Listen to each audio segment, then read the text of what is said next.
Hello, Cryptocito. Welcome to the 100x show. Hello, Mehdi. Thanks for having me. Glad to be here. Yeah.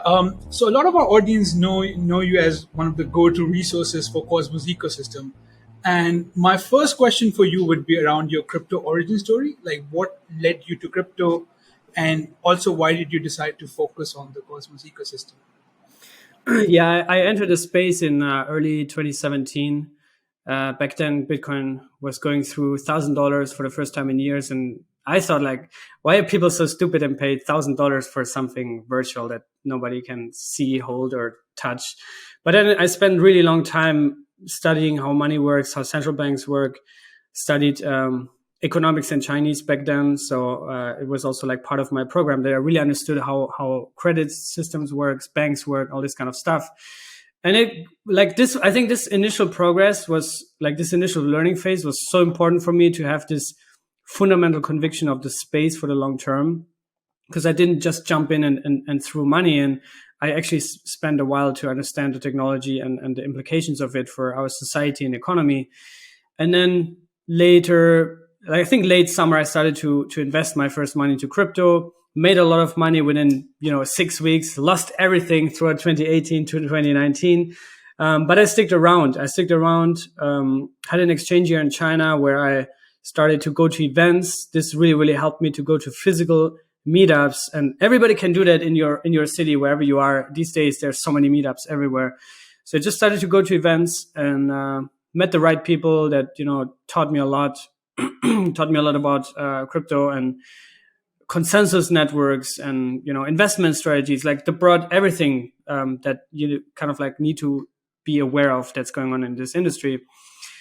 And then when the pandemic started, I saw that I felt like also like we kind of like bottomed out, and there was this final COVID crash where crypto was in this free fall. I remember that night, I think March 13, when Bitcoin went into free fall from 6K to 3K in like 5 hours.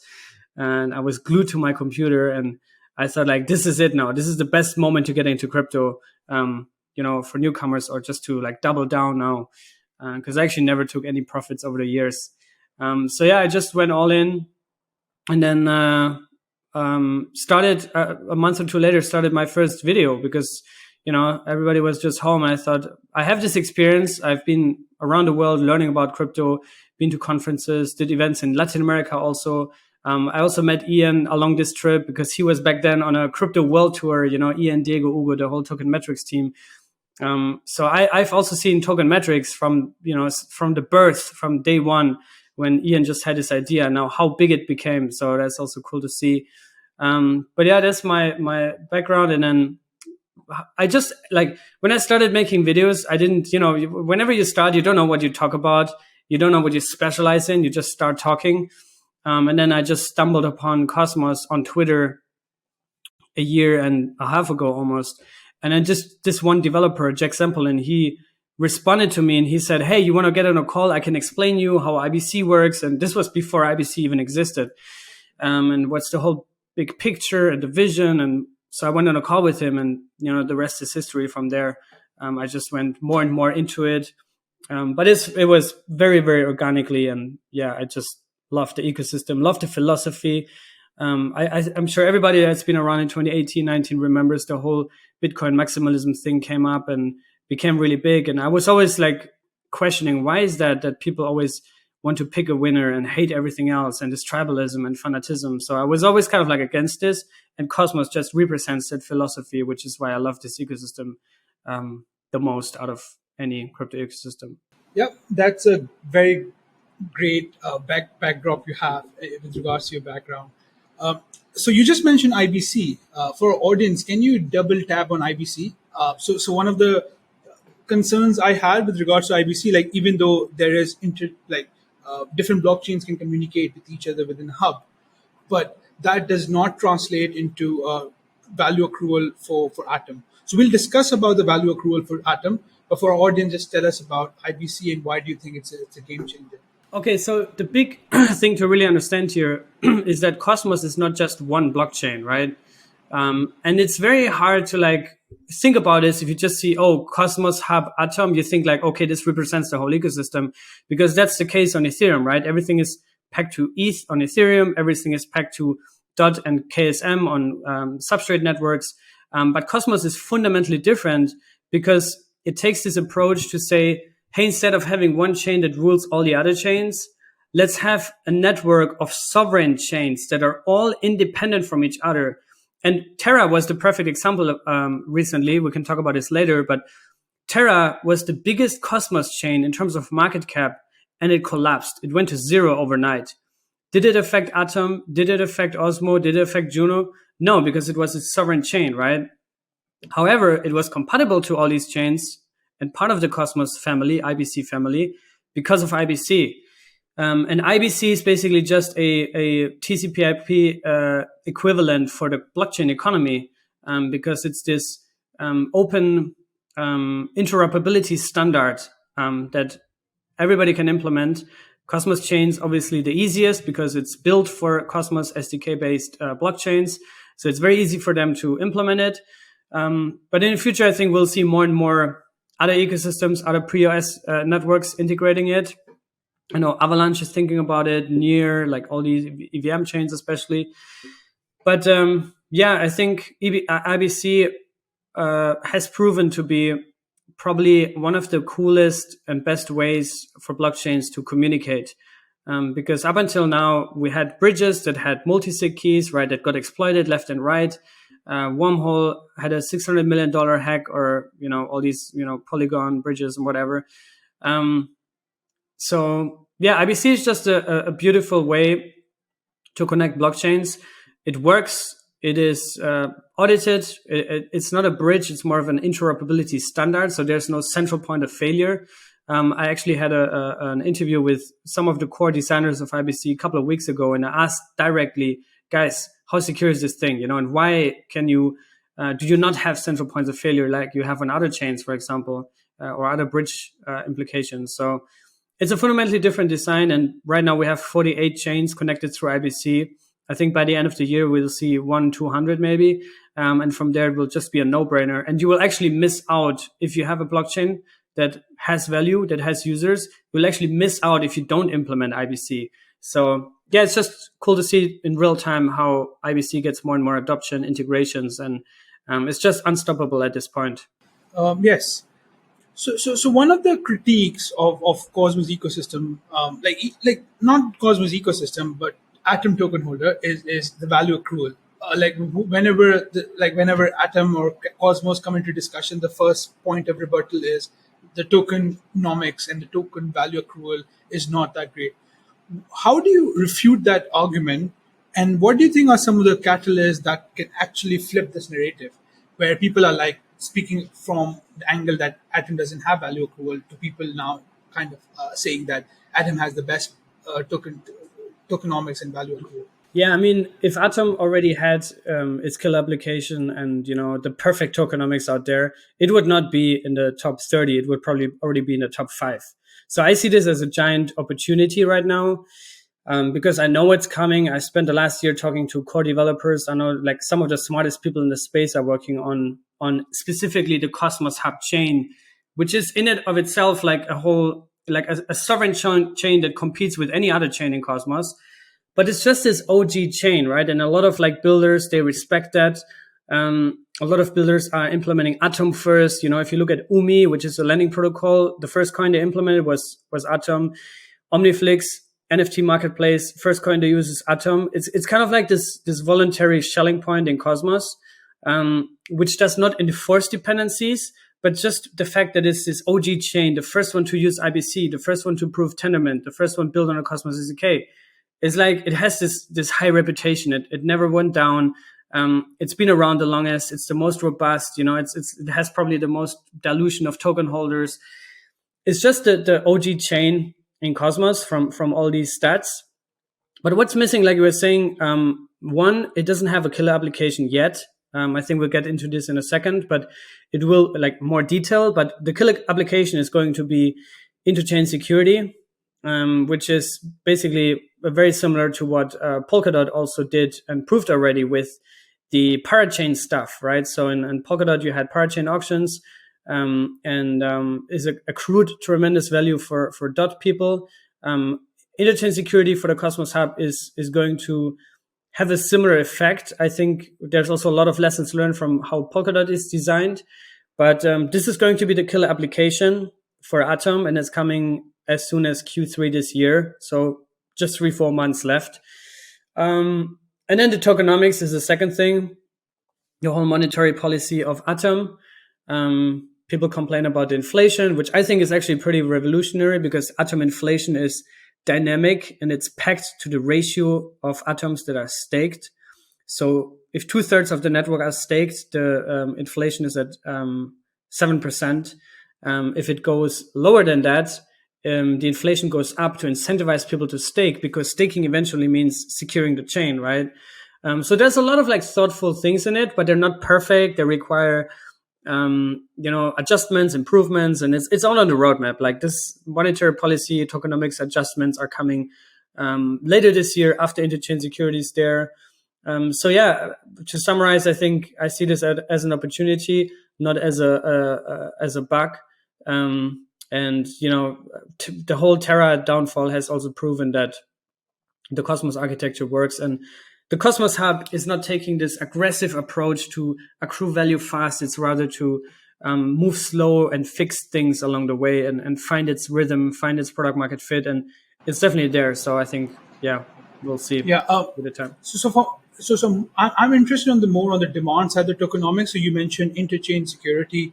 For our audience, can you can you paint a thumbnail sketch of what interchain security is and how that will accrue more value to Atom stakers, and finally also like the way architecture of Cosmos is designed, you'll have different hubs.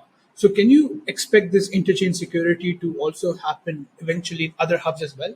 Great question. Yeah, I mean, so interchain security right now, if you want to launch a new Cosmos chain, basically you have two options. Either you launch it as a smart contract if you want to launch a new token, you launch it as a smart contract on Juno or on Osmosis. And we see a lot of adoption now with Terra developers that look for a new home. We can talk about this later. But if you want to launch your new chain in Cosmos, you actually have to set up your whole validator set, right? So you need to have your own security model. And that's really, really a big hassle for especially smaller projects. They don't want to do that, right? You need to convince validators to secure your chain. You need to accrue value for them also. And it's just not easy to do. It's really, really hard to do.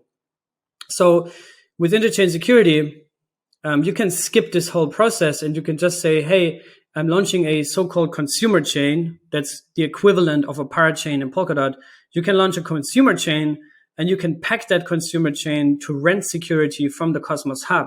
So the way it will work is somebody will make an on-chain proposal on the Cosmos Hub community governance and will say, hey, I want to launch this new chain. We also have our native token. This is the economic model for our token. This is how much we want to give to Atom validators or to the Atom community from our token. So this is what we're willing to pay for it. And if you think that's fair, then, let's do it. And then the Atom community votes for it. And if it gets voted via governance, the consumer chain is packed to the Atom, to the Cosmos Hub. And that means validators of the Cosmos Hub will also validate blocks on that new chain. And as a reward for that, they will receive additional rewards from that new chain, which very simple. If you break it down, if you stake Atom in the future with Interchain Security, you will not only earn Atom staking rewards, but you will also earn staking rewards from that new chain that was voted on through on-chain governance from the community to pack to the Cosmos Hub. And that fixes also some of the inflation concerns on Atom in the first place, because your yields go up, and it just accrues tremendous value for the Cosmos Hub. It generates revenue also, right? In most cases, probably Atom will also just be used as a native fee token on that new chain. But yeah, it's probably the biggest killer application for the Cosmos Hub, and it's all kind of like coming together now. I think after years, this is not something that they thought about 2 weeks ago. This has been the idea since they started Cosmos. The whole idea years ago. So yeah, this is Interchain Security. So will that be replicable across different hubs? Yeah, so this whole the code of ICS, Interchain Security, is all open source. So technically, other chains could do it. But I think one, it needs to be like, part of your roadmap. Like you need to say, hey, I want this chain to become a security source for other chains. And I think if you look at Osmosis, they don't really want to do that. They're in a DeFi hub. Juno, they don't really want to do that, right? They're focused on other stuff. The number one contender, I guess, that was in a very good spot was actually Luna. But well, they don't really exist anymore, at least in the form of what they were. But yeah, technically anybody could do it. But I think it's, nobody is really like actually working on this. It's just, I think the Cosmos Hub will take the lead on that. So this sounds very similar to Polkadot. So how would you say now the interchain security on Cosmos is actually different from Polkadot, and also perhaps rollups on ETH, because both the models you kind of renting security out from the core validator set of the layer 0 or layer 1 in case of Ethereum. So how are they similar? How are they different in your opinion? Yeah, I mean, I can't speak too much of a technical level, but I recommend everybody to watch my 2-hour interview with Jihan, who is a core developer of Interchain Security. But yeah, I mean, the way it differentiates is just that, let's take Polkadot as an example. Polkadot has this kind of like scarcity, artificial scarcity, or whatever you want to call it, with their auctioning model, right? Where you have to lock up DOT for, I think it's a year to become a parachain. The more you have, the more likely you'll get a slot. And it's also limited, right? And on the Cosmos Hub, it's technically unlimited, the amount of consumer chains that can pack to it. It all really depends on the Cosmos Hub community. I think that's one of the core differences. And then I think, yeah, I mean, for more like technical depth, I think it's better to just watch the video I did with Jihan. He also goes very deep into CK rollups and how Celestia, for example, differentiates to it on a more technical level. But in a nutshell, I think Cosmos Hub is just more, I mean, from my perception at least, it's more democratic, a more open system, and also the governance component that Polkadot doesn't really have. But yeah, I think, watch the video. It's really, really deep there. Yeah, I'll post the link below. Like before the interview, when I was trying to do the research, I went through that video. Yeah, and was trying to acquire some questions from that. So I'll post the link of the video below. So I was just going through your tweet, and it seems like you're making a hypothetical or maybe actual portfolio where you're thinking about discount cost averaging some of the projects, some of the blue chip project on Cosmos ecosystem. So for our audience, again, not financial advice, for our audience, can you name these projects that you like at the moment in Cosmos ecosystem, and perhaps why do you like them? Yeah, so I started this 2 months ago, the portfolio, and where actually, like, in my video, I bought coins. Back then, this was pre-Terra collapse. This was still, everyone was quite bullish. So I just started it because also a lot of people have asked me to do it. I'm like, okay, let's do it. Now, 2 months later, it's absolutely destroyed. It's down like 75%. But I already got the first airdrop. I got the raw token airdrop, and I just want to show people like how, where to click, how to stake, how to provide liquidity, how to yield farm. Like, I just want to show people how to do that. I think that's the whole point of it. I don't want people to copy trade me, but I made an update just now, and in this update I said, hey guys, look at the numbers. Like, this coin is down 80%, this one is down 85%. I'm going to buy more now because I'm going to average down my entry cost, right? And I'm trying to make it diversified. So obviously the biggest bag that I'm holding in that portfolio is the ATOM coin, right? Again, so much stuff that's coming, the USP and the whole value proposition now is getting more and more clear. Another one, let me just go and look into my... If you want to share your screen, you feel free to share your screen as well. No problem. Okay. So this is actually the portfolio. I still haven't updated the ones that I just bought. But yeah, Cosmos Hub is my biggest bag here. Then Osmosis, the best DEX in the world, in my opinion. An amazing UI, user experience is very smooth. Kepler, by the way, for those that don't know, is the predominant, like the premier Cosmos wallet. Really intuitive, IBC compatible, so it's all very smooth. You can also do IBC transactions within Osmosis, like on and off the Osmosis chain. There's some good yields there as well. There's also more and more stablecoin liquidity now. That was one of the big learnings from the whole USD collapse.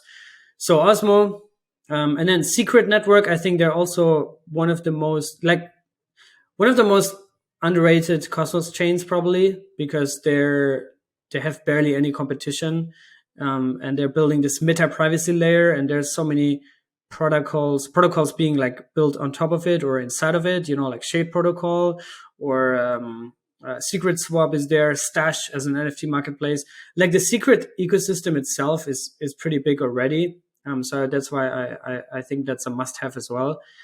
Juno, smart contract platform, Cosmos enabled, getting a lot of traction now in terms of Terra dApps that are migrating over. And then Stargaze, because it's probably one of the biggest NFT marketplaces in the making, and also core Cosmos developers that are building this. Like all these teams are core developers in Cosmos for many years now. And I actually just added a sixth coin, which is Persistence. These guys are predominantly from India, the whole team. They also ran Cosmos India before, community management, building, all this kind of stuff. And they're building a liquid staking hub for Cosmos. So a lot of these, coins, Atom, Osmo, SCRT, Juno, Stars, you can liquefy them and you can have a marketplace for that. There's currently big demand for this. That's actually also one of the bigger upgrades that's coming to the Cosmos Hub itself and other chains is the liquid staking module, so that you can liquefy tokens natively on the chain. So this all is coming. Persistence is in a good spot for that as well, and that's why I bought some here.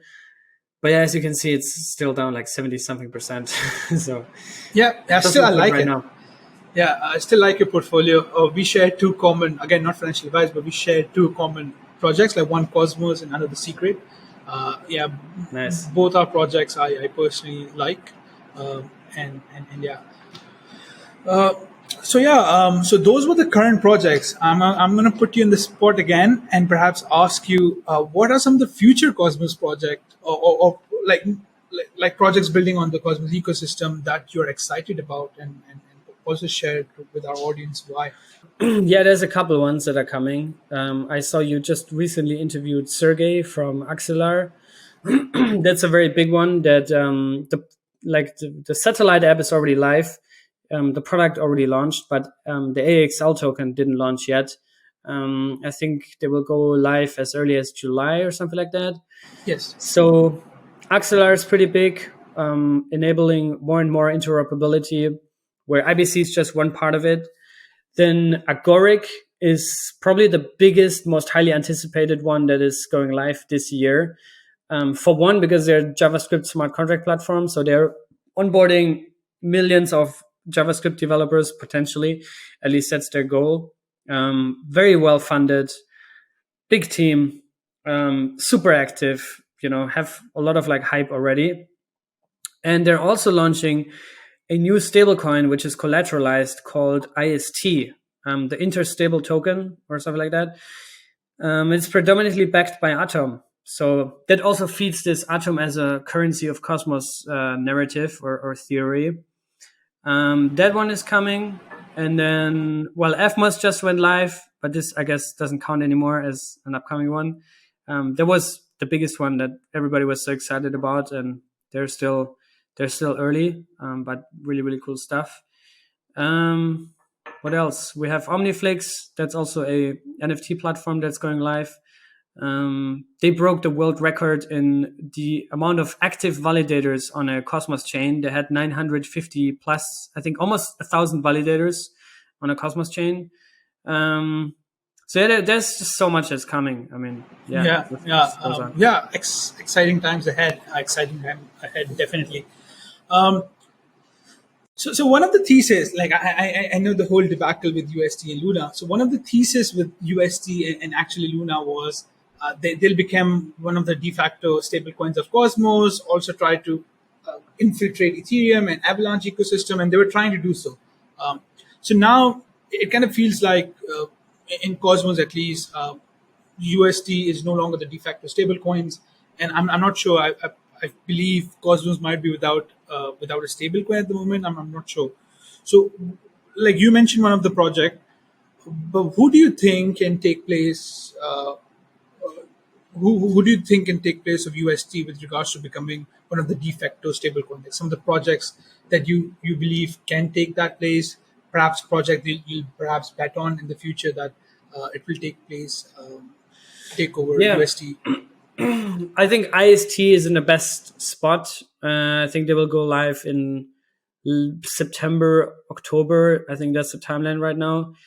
Until then, I think even when IST goes live, I think the goal is not to force everybody to bet on IST only, and that's the next big thing. But I think one of the big lessons learned from the UST crash and collapse was to have a diversification of stablecoins, right? And that's why you also see incentivized pools on Osmosis right now with DAI, with USDC, USDT, Frax, right? Like you have a broad range of stablecoins, asset-backed, algorithmic, to just diversify also and spread the risk. And I think that's one of the most important lessons learned from Terra.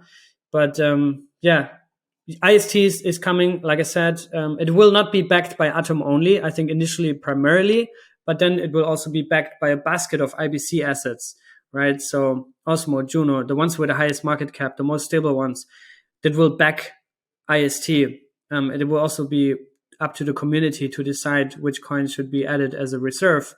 So this is really cool. And then you have obviously the one from Shade, Silk, which is not a stable coin, but it's more like a reserve currency that could also play a role there. Ion, which is part of the Osmosis native protocol, is also a token that they want to back with a basket of assets.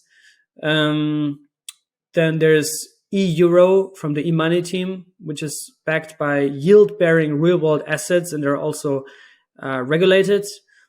Then you have the one from Kava, but I'm not too deeply familiar with how that one works. There's a list of stablecoins. Comdex announced one. They also want to launch over-collateralized stablecoin. And I think that's also healthy and good that you have a diversification of stablecoins, different models, so that it, if one of them would fall, it would not be catastrophic for the whole ecosystem. Definitely. It's great to have you. See, our audience will now have a ton of resources to basically go and research in terms of the next alpha generating opportunity. So with whole Luna debacle, I kind of perceive that there will be some Terra projects that are basically now orphans, and they want to launch their own chain on Cosmos. So how do you kind of see that situation evolving? Like, what are you hearing from developers and also people from the ecosystem? Can you shed some light on that? Yeah, I mean, some projects already said that they're going to migrate onto Juno. Loop Finance already confirmed they're coming on Juno. I think Kujira, they said they will launch their own Cosmos chain. Retrograd, they're still considering it, whether to build on Juno or launch their own chain. But I think it's either one of these. And all of these options are providing value to the Cosmos ecosystem, right? But one thing that the Terra community did right away, the Juno community, they launched a Terra Dev Fund on-chain. This went through governance. There was a forum post. People provided feedback. And then it was voted on by the community on-chain to be implemented. And it contains 1 million Juno, which as of now is like nearly $6 million, to fund developers from the Terra ecosystem to build on Juno. So there's no financial incentives. There's money to build in Juno. There's money to build in other projects in Cosmos. Osmosis has a grants program. I know they're talking closely with Mars Protocol. Mars Finance.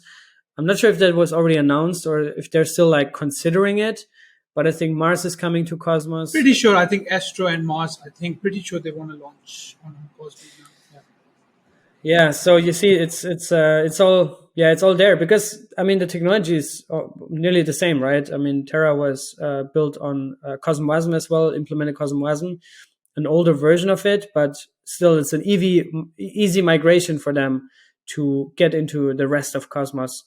And I think we'll see more and more of that, whether it's their own chain, or some of them might even explore to build a consumer chain pegged to the Cosmos hub, right? Interchain secured zone on Cosmos. I think we'll see a lot of these things as we move forward. Yeah. So do you believe when we have this interchain security, one of the great things about Cosmos recently have been the airdrops. Like a lot of projects who want to kind of use it for a marketing perspective or just to get a user base and decentralize their protocol, they used to do airdrops. Do you think now interchain security will take that form, or do you think we can still see interchain security as well as airdrops simultaneously happening? I mean, if you stake Atom and interchain security is live, it's like getting a continuous airdrop. You're like always getting an airdrop of that consumer chain's native token. But in terms of like new chains, I mean, I talked about this with Jihan on my stream, on my video. I don't know. There might be ways, where consumer chains like add additional incentives to convince the Atom community by saying, hey, by the way, if you vote yes, you get, an airdrop from our token, right? Similar to what we've seen with Polkadot consumer chains, parachains, that they give crowd loan rewards if you delegate to them. So I think there will be also more and more competition, additional incentives for the community. But if you look at, even Osmo, like staking Osmo, prior liquidity for osmosis, there's a whole list. I should send you the link later, and then you can share it also under this video. There's a whole web page with upcoming Cosmos airdrops, for Juno stakers and Osmo stakers and all these kind of things. Perhaps this was my next question. Perhaps like if you want, perhaps give us like a brief demo. You can basically mention some of the airdrops you're kind of looking forward to, like some of the airdrops you actually think can be quite substantial for our audience, and also how to keep up to date with all of these airdrops. I mean, I can mention two of them right now, which I'm really excited about. One of them is Axelar. So there will be an Axelar airdrop for osmosis liquidity providers, and those that actually use satellite to bridge liquidity onto osmosis and use it there. Because the Osmosis Foundation was granted, I think, 1% of the supply of Axelar tokens to use that as incentives. It might be a classic airdrop that you suddenly have tokens show up in your wallet. It might also be retroactive rewards for early LPs. I don't know in detail, but at least there will be some free tokens. And another one is No Land by Jay Kwon. Jay Kwon is one of the two original founders of Cosmos, along with Ethan Buckman. There was some disputes, and Jay went off, and now he's back and launching No Land, and basically wants to make it a smart contract platform. And he took the snapshot, I think, a week or two ago for Atom stakers, predominantly Atom stakers, and then also Atom holders, but basically only Atom people. Those are the two biggest ones, but there's so many small ones. I've lost track, like with all the airdrops that are coming, but there's a lot. I'll share the link with the audience, perhaps, on how to kind of keep up to date. It was great. This episode was filled with alpha Cryptocito. Like I enjoyed it a lot. So before we conclude, why don't you tell our audience to keep up to date with you on your socials, so they can keep learning about Cosmos ecosystem and some of the alpha opportunity there. And I believe you're also one of the you also run nodes on Cosmos. So perhaps also show our audience, or perhaps tell our audience on how they can delegate their Atom to you. Again, not franchise. Yes. yeah, sure. But no, you can. I'm running nodes. I'm co-founder of Stablecoin, which is a node provider. We're running nodes on 20 plus chains in the meantime. Atom, Osmo, Juno, Stargaze, Persistence, Sentinel, like you name it, we're on all these chains, even Swift chain, everywhere. Mostly in Cosmos, but also we have a couple of chains outside of Cosmos. Like we're running one on Casper network. So this is Stablecoin. You can delegate our coins to us there. Highly appreciate that. And then Cryptocito is my main occupation, I would say at this point. Just making videos, tweeting. So you can find me on Twitter @Cryptocito and also on YouTube. I talk a lot with developers. I have a lot of interviews. I do tutorials. I track my 10K portfolio online, and just want to provide as much value to the community as possible. Then I'm also doing Cosmoverse, which is a big Cosmos conference, which I'm co-founder of. And we'll actually have a conference this year, late September, in Medellin, Colombia, for the Latin American community. It's going to be a full week experience. Everybody's going to be there, core developers, the whole Osmosis team, the Cosmos Hub team, Interchain, Informal Systems, Interchain Foundation. All these guys are going to be there. It's going to be really, really big. And yeah, I have also a Telegram group. That's the one that I usually always forget to shill. It's called Cryptocitos_friends. I can also share the link there because there's like impersonator groups and fake scam stuff. But yeah, I love networking, connecting with you guys, and yeah, I really appreciate you having me on. Thanks, man. I'll actually look forward to the Cosmoverse, and perhaps I'll also try to join you there. It was great to have you, and I absolutely learned a lot. And this episode was filled with like jam-packed, filled with alpha. So I'm sure our audience also appreciated that. So thank you again for coming to the 100X show. I appreciate it, man. Thanks.